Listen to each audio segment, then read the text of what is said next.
వినాయక చవితి రోజున మనం ఎన్నో రకాల పిండి వంటలు, గణపతికి పూలు, ఆకులు, వడపప్పు, చింతపండు, జాగ్రత్తగా ఎన్నో రకాల నైవేద్యాలు సమర్పిస్తాం.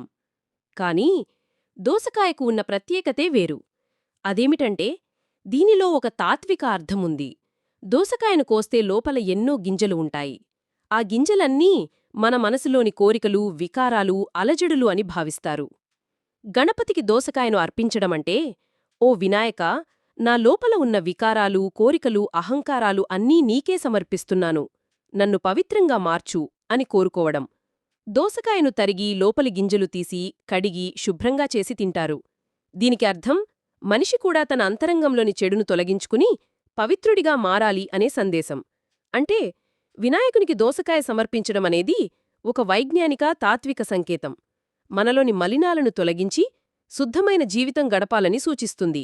ఇంతటి పరమార్థాన్ని సూచించే దోసకాయను వినాయక చవితి రోజు నైవేద్యంగా పెట్టి ఆ గణేశుని అనుగ్రహానికి పాత్రులవుదాం.